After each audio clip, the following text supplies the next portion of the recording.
Ladies and gentlemen, boys and girls, winers, diners and oil refiners, welcome along to the Joe Spivey YouTube channel where we discuss books and little else. And you'll notice foremost, folks, that I have indeed had my wings clipped, as it were. I've had a bit of a trim, and that of course involves me on a two-bus journey down across town to my hairdressers. And there's always a bus story, folks. If ever, you know, any prospective novelist is finding it hard to fill the sheet, as it were, if you're finding it difficult to get pen to paper, then just pop on a bus and humanity will provide.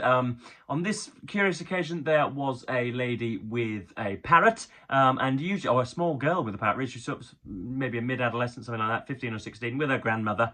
And usually I've not met very many parrots in my time, but the ones that I have met have been imperturbable. They've always wanted to be the centre of attention, and they've been, you know, sort of flâneurs, and they're always squawking around, mind the boat, bark, bark, mind the boat, all that type of thing.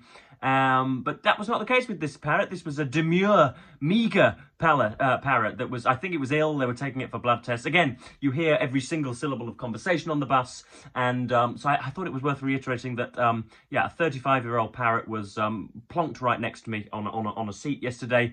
And yeah, it's very interesting to observe. But anyway, let us get rid of the quotidiana of Joe Spivey's life and get into the mid-year book tag, folks. This has been doing the rounds. I am a little late in coming to this because, well, I don't really know why. Because I'm an idle wastrel, folks, who would rival Felix Carberry. But yeah, I'm a little bit late. It's, what is it, the 6th of July. But you know, better late than never. So yeah, there's some very, very interesting prompts indeed.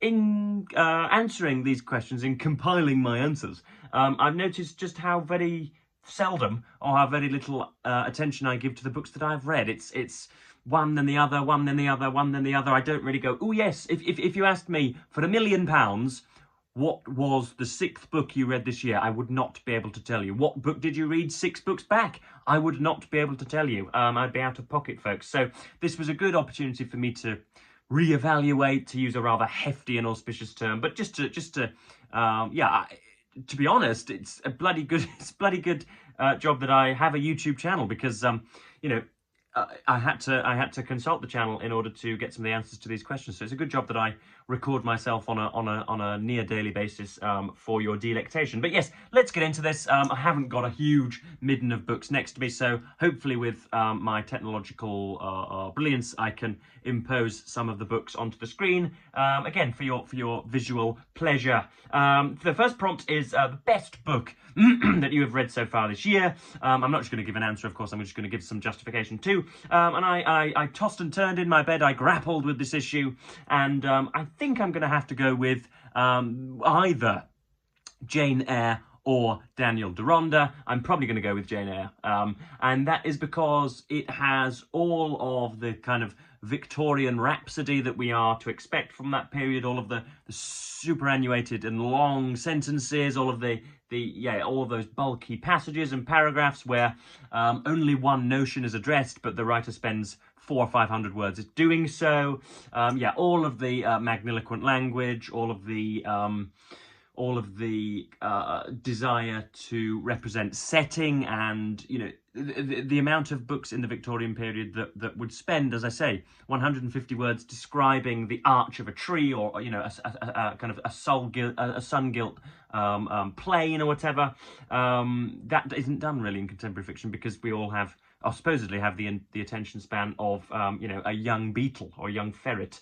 So yeah, it had all of that, had all of the prerequisites to Victorian success, but it also was very good at showing, you know, I'm going to sound like a sort of limp-wristed cuckold here, but the Sisyphean nature of womanhood, and the way in which you know, women had to hurdle a great many more barriers than the moneyed men in their lives. Jane Eyre goes you know, right through the society and is you know, battered at every turn. She squelches through many a cold and wet night, and Charlotte Bronte is the author, represents that very well, and it was, you know, life affirming and energizing, and just once more, you know, just re-established the love for literature, which is so dear to us all. So I would highly recommend that you do. Say again, I'm not really saying anything new when I praise Jane Eyre, but it's something that ought to be on everybody's TBR. And of course, given that I am a dictatorial fascist,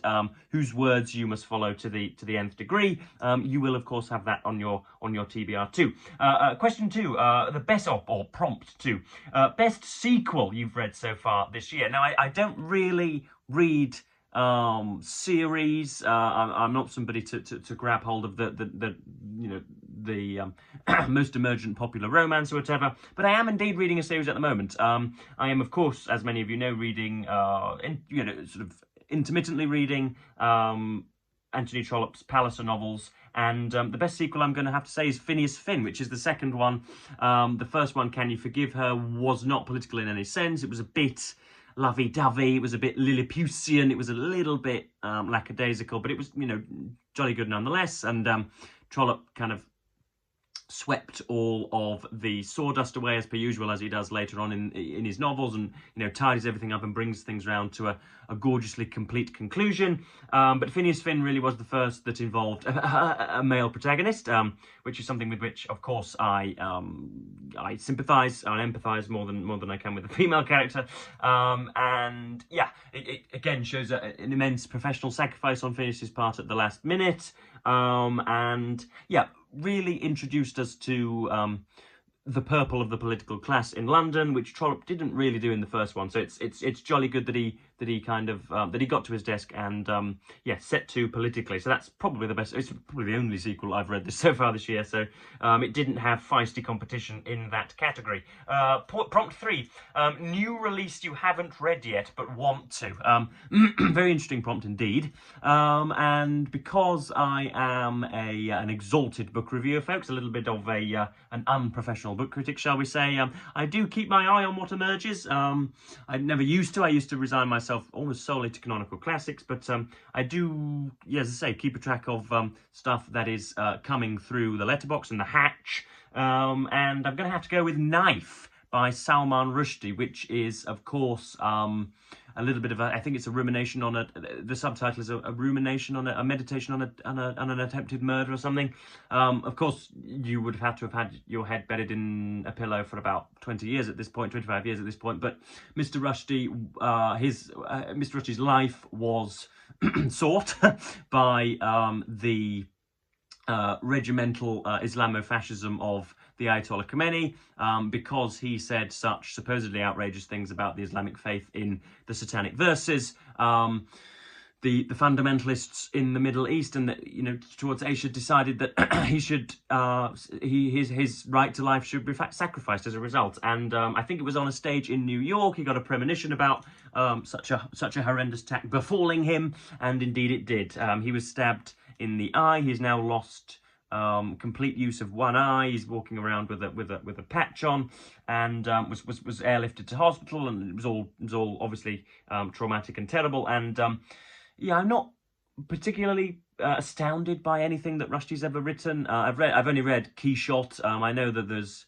Midnight's Children and the Satanic Verses are his most notable works, but I should like to read that just because it sounds like a very fecund field in which to be tilling and tending. So I should like to get to that, and it's quite popular. I've seen one of the interviews that he did with James O'Brien, which looked very, very stimulating, and apparently it's still, though it's a very, very what might we say, a very sort of impactful and very serious topic, he manages to intersperse it with some humorous comments too, apparently. Prompt 4, most anticipated release for the second half of the year. This is going to be Unleashed by Boris Johnson.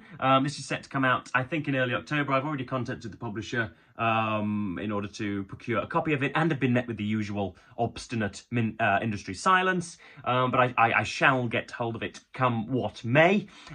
This is, of course, going to be the ceaselessly fallacious memoir of Boris Johnson, who is almost single-handedly responsible for the shocking historical defeat and demise that has just occurred at the July the 4th general election. Nobody has ridden so roughshod over parliamentary decency. Nobody has disregarded you know, the kind of parliamentary tenets of truth-telling and of honour. Nobody has been so demonstrably mendacious whilst in office. Nobody has been less suitable for the higher purpose of modern governance than Alexander Boris Johnson, but he's going to make out like, as Nadine Dorris has done before, I'm sure, you can see I'm going into this with slight prejudice, but I can't wait to see what he makes of it. He is, for all of those things, all of those pitfalls, a very exciting writer, folks. He can quote Woodhouse, he can quote Euripides, he can quote King Lear. He is a very good writer, or not good, very exciting writer on the page. And so I'm sure he's going to spruce the thing up, but it'll be mendacity and apocrypha from start to finish, I'm sure. But it's going to sell in its millions, and therefore I have to, whenever the popular culture does indeed turn towards the kind of bibliotechnical, then I have to grab a copy. Prompt 5, your biggest disappointment. Now this really is going to set me alight. This is War and Peace by Leo Tolstoy. I spent the best part of a fortnight ploughing through this, folks, and mainly got to the end as a result of my own honour and of you know, my own desire to tick the box. I know that's a really, really terrible incentive for finishing a book, but there we are. I mean, how on earth would want to approach War and Peace? I felt that Tolstoy, again, all of this, I'm internally rankling because all of it seems blasphemous and heretical, given that War and Peace means so much to so many people, but I think that Tolstoy tried to do too much.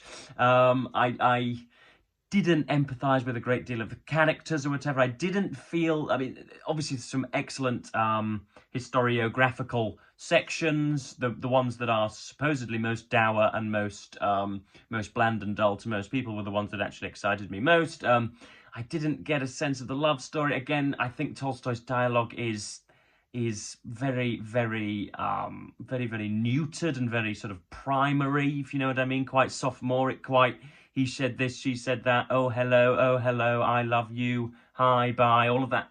You know, you sense that the first thing that was coming into his head was going onto the page because it's 350,000 words. There are great sections, but it really didn't grit me. It really didn't dominate my sphere. It really didn't. I certainly can't quote from it. I certainly haven't felt that my life has been enriched as having as a result of having read it. So those are my usual yardsticks for success, and it didn't cross those yardsticks or didn't jump to those heights. So I'm gonna and given the disparity between my estimation of it and its canonical repute and the love shown by nearly everybody else who's read it, that's got to be my biggest disappointment by far. My biggest surprise, which is prompt 6, I suppose you could easily call that my biggest surprise of the year, but I'm going to have to go with Agatha Christie's Evil Under the Sun and the other mystery novels I've read from her pen. I expected, again, it to be rather basic, really rather unadventurous, really rather sort of bland and superficial, but in fact Agatha Christie is doing an awful lot on the page, and her particular novel Evil Under the Sun was one of the favourites that I read for March Mystery Madness. Yeah, so I went in with the traditional genre-based prejudice, thinking that the mystery novel was going to be terse and laconic and, as I say, unadventurous and really nullified and nullifying, but it was anything but. Prompt 7, favourite new author, debut or new to you? I've got 2 here. I've got Hilary Mantel. I read her, obviously it's not debut fiction, but it's stuff that's new to me. I read Wolf Hall. When did I read Wolf Hall? Was that it must have been post 2024, I think it was. Anyway, I read that at some point, I think it was March, and was very surprised by its variation from the kind of usual tropes of historical fiction. We expect historical fiction to have a kind of straight back. We expect it to be very mild-mannered and very polite, but this was sort of modernised and was, it had a kind of sentence structure, it had a flow, and it had a buoyancy that I didn't expect, and really enjoyed it. I got through the 750 pages or whatever really very quickly indeed. And then P.G. Wodehouse. Again, I read Right-Ho Jeeves. P.G. Wodehouse is thought of, I think, in uncritical circles as a little bit of a sort of cigarette on the balcony, a kind of, a little bit of a breath of fresh air, a little bit of, kind of Panglossian humour, and then, but I sensed once more, as I did with Agatha Christie, that there was an awful lot more going on. That Wodehouse was actually shoehorning in an awful lot more of his reading and his knowledge and his what one can only assume to be his kind of undying humour into the books. I expected it to be, again, a little bit more basic, a little bit more superficial, a little bit more just, conjuring a few laughs and telling a few phallic jokes, but it was way more than that. The 8th prompt is newest fictional crush, and I'm going to have to go for Glencora Palliser, again a star of Anthony Trollope's Palliser novels. She is both motivated and self-sufficient, and I think Trollope calls her pretty beautiful in the end anyway, but she's very determined, very resolute, but then again very wry, very cocky, very persuasive in conversation, all of those prerequisites for Spivanian success. If ever you were to sit across me at a date table, Glencora Palliser exudes those and exemplifies them. Prompt 9, newest favourite character, again from Agatha Christie's Evil Under the Sun. I'm going to have to go for Christine Redfern, who is ostensibly a very, again, timid, fragile, very unprepossessing, cloaked individual, very ex-consanguineous, very, terribly white, and very shy, and therefore not to be considered as a significant individual, not somebody that would arrest your gaze, and yet she's instrumental to the plot, along with her husband Patrick. And I really do like, contrary to most misogynists on the internet, I really do like it when the again, ostensibly weak female characters kind of put their head above the parapet, and when it is revealed that they have in fact been working behind the scenes the whole time. Prompt 10, book that made you cry or saddest book you've read. I'll just take a little fluid on board, a little libation. Book that made you cry or saddest book you've read. It's got to be Eichmann in Jerusalem. The industrialized murder of an entire people's, which were as a result of a governmental order, is something which we are, I was about to say, not likely to see again, but its voracity and its glee and its kind of efficient nature is probably something we might never see again, and was certainly something that we'd never seen beforehand. And Hannah Arendt's renditions of it didn't please me as much as they did last time. Of course, I read it I read bits and bobs of it step by step. Now might be a decent time to announce that I have ended that voyage, that endeavour. I have foreshortened it because it's just not how I read, folks. I'm getting absolutely nothing out of reading 30 pages per week and then doing a video about it. I would much rather smash through the whole thing in an afternoon and then relay it to you the following day. So that's not how I do things. So I've stopped it, folks. And next to none of you cared either. I would like to say that I'm a kind of individualistic person that doesn't care about not the numbers but the appreciation, and I got 1 or 2 comments, but it was convincingly the video that got least interest. Barely anybody messaged me about it, and so I thought the read along was going to be a great kind of fireside communion, and it was anything but. It wasn't pleasing me, it wasn't pleasing you. The book itself wasn't doing a great deal for either of us, and so I thought, sod it, frankly. So yes, that's an explanation why my read-along was foreshortened. Prompt 11, book that made you happy, and that's one that I most recently reviewed, Hitch 22, and I got some rather bilious, some rather crapulous commentary on that in down below, but I think maybe my opinions on the book were done a little disservice in the video. I felt in sections of it that it was being written solely for me. I felt that Mr. Hitchens was doing his damnedest to impress me, and boy did he do so.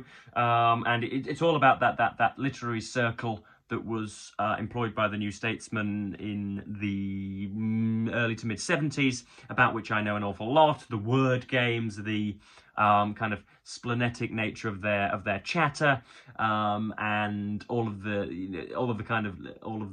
lascivious chat, all of the very, very well strung book reviews that they discussed. It really was just the arteries of literary London, and I love hearing about that. And Hitch did it very well indeed. Prompt 12, favourite book to film adaptation you saw this year? It's going to have to be Lord of the Rings, folks. I remember watching this maybe a decade ago, but I've probably watched it once a year ever since. But I set to and did it once again. I think it was around Christmas time. That period in between Christmas and New Year when the cigar ash starts to pile up and you run out of Brussels pate and spicy cheddar cheese, and you will watch anything. You will watch somebody constructing a bathroom tap, if indeed that is on the television. And I rewatched the Lord of the Rings trilogy and Peter Jackson's trilogy, and it's excellent, absolutely excellent. I can't remember an awful lot from the books, having read them when I was a little younger, but the films are get a double thumbs up from Joe.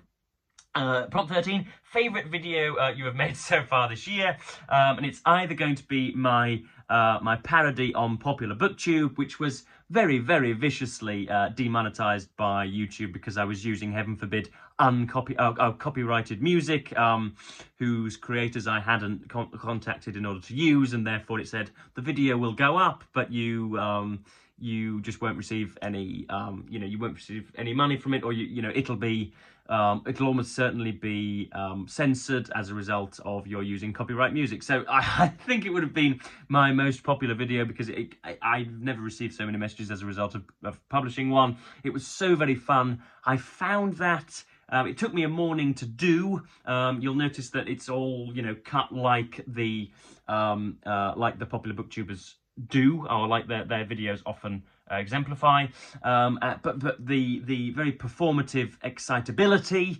the kind of caffeinated keenness, that was jolly good, wasn't it, for an extemporaneous comment? The caffeinated keenness of those popular booktubers that I was trying to imitate and ape was so enervating, so very tiring. I had a headache later on that day. I put an awful lot into that video and edited it, so that was very, very fun. And loads of you said that not only was it humorous, but that it was on the mark. It actually was a very good satire, a very good parody of those channels that are, ludicrously popular. And the next one was probably also again, a very, very critical one. I'm at my best when I have a red hot poker in my hand.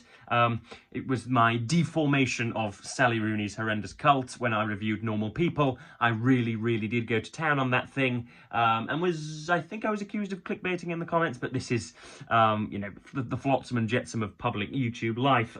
Prompt 14, the penultimate one. Most beautiful book you've bought so far this year or received. Now, I assume that this means, this alludes to worldly beauty, into material beauty. Of course, we very rarely venture into the ad hominem on this channel.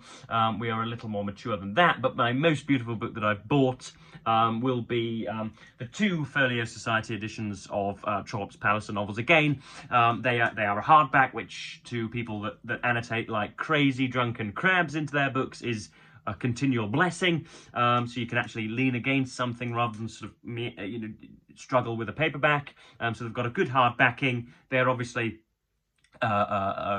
just aesthetically gorgeous to look at. They have a kind of a gold spine. They've got no front cover, but they've got gorgeous illustrations on the inside, and they have a great wad of margin as well outside of the published text, so you really can write paragraphs above and below. So those are the most amenable to my use. That's what I'm going to say. It's probably the most practical book I bought, but they're also very, very, very, very beautiful to look at as well. And then finally, prompt 15, which books do you need to read by the end of the year? Now, Christ, I've got a little bit of a list. I've got Crime and Punishment. I've only ever read Notes from Underground and The Brothers Karamazov from Dostoevsky. I'm told that Crime and Punishment is probably the best in that it combines a little bit of the nihilism, a little bit of the kind of navel-gazing individualism of the The Man from Underground. What did I just quote? What's the title of the book that I just quoted? I can't remember. The Man Notes from Underground. It's got that, but it also obviously it's got The Length of Crime and Punishment 2. I've got Brideshead Revisited by Evelyn Waugh. It's just sitting down there purring and waiting for me to read it. And I'm told that it's quintessentially British. And yeah, if you're going to be a plum-throated, quarter-zip wearing, Aston Martin buying, boat rowing, kind of, asset purchasing, apartment acquiring member of the upper middle classes, as I hope to be in future years, I'm going to have to read it and quote it.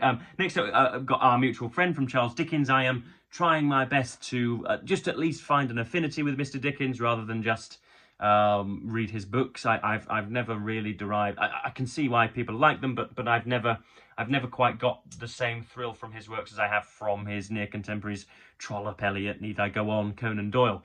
And then, of course, also some more P.G. Wodehouse as well. I've only read Right O Jeeves, and Wodehouse's brilliant books warrant me devouring the whole corpus. So yes, that I think that just about covers us for today, folks. That was the mid-year book tag. I have prevaricated and wandered as per usual, but I hope that this has, and I hope also that I've been able to, as I said, to impose some of the books onto the screen, so that you think that this channel has at least a semblance of professionalism. So yes, I'm going to cap this video just below 26 minutes. I'm going to go and watch the England football team in their quarter-final against Switzerland, and I'm going to say thank you ever so much for watching BookTube, and say goodbye.